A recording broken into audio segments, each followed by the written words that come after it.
Episode 4 की शुरुआत में हम पुलिस वालों को देखते हैं जो बर्नी की मौत की जांच कर रहे थे। तभी वहाँ एसपी आता है जो कि असल में दुरई का ही आदमी था और वह इस केस को रफा दफा कर देता है। इधर दुरई के आदमी मीना को मनाने में लगे थे कि वो दुरई की बात मान ले, पर मीना नहीं मानती तो दुरई का आदमी उसे खूब मारता है। तभी मीना की ऐसी हालत वहाँ एक बूढ़े आदमी से देखी नहीं जाती, इसलिए वो उसकी मदद के लिए एक चाकू उसके पास फेंक देता है ताकि वो अपने हाथ पैर खोल कर यहाँ से भाग सके। इधर दुरई अपने आदमी को कॉल करके कहता है कि मीना से कहना कि मैं अब उससे शादी करना चाहता हूँ। वहीं गणेशन और कथाड़ी बात कर रहे होते हैं कि देवी माँ के कारण अब वो बर्नी ऐसे तड़प तड़प के मरा, उसी ने नीला की जिंदगी बर्बाद करी थी। तब कथाड़ी कहती कि हम चाहकर भी दुरई को नहीं मार पाएंगे क्योंकि वो लोग गुंडे हैं और हम आम इंसान। जिस पर गणेशन कहता है कि बदला तो मुझे लेना ही है। इस पर कथाड़ी कहती है कि एक आदमी है जो हमें चीजें सिखा सकता है और वो उसी आदमी के पास गणेशन और अपने साथियों को लेकर जाती है। वहीं इन लोगों ने नीला को अपने गाँव वापस भेज दिया था ताकि वो सेफ रहे। फिर यहाँ कथाड़ी के कहने पर वो आदमी गणेशन और उसके साथियों को ट्रेनिंग देने लगता है ताकि ये लोग किसी भी इंसान को मार सके।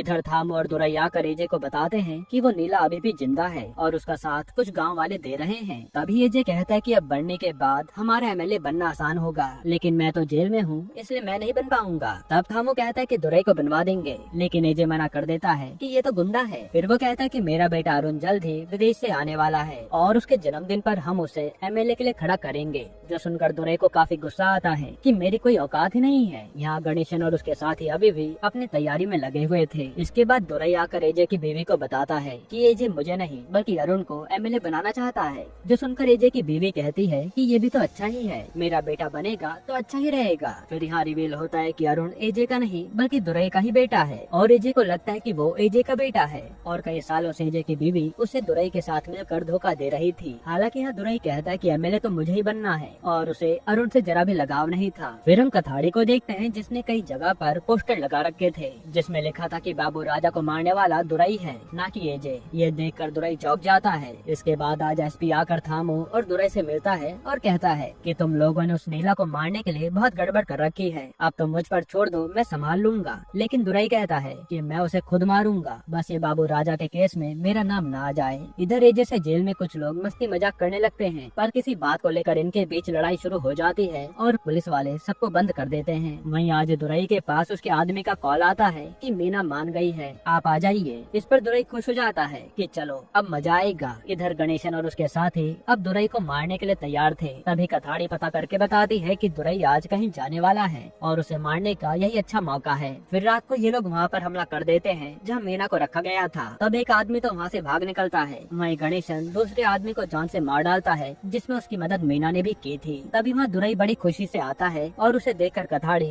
और उसके साथी वहाँ से भाग निकलते हैं। फिर वहाँ अपने आदमी की लाश देखकर दुरई के होश उड़ जाते हैं कि ये किसने किया होगा। इसके बाद वो यहाँ वहाँ देखने लगता है और मौका मिलते ही गणेशन उसे कुएं में फेंक देता है और फिर मीना के साथ निकल लेता है। इसके बाद मीना गणेशन को सारी बात बता देती है कि वो यहाँ कैसे पहुँची। यहीं पर एपिसोड 4 खत्म होता है।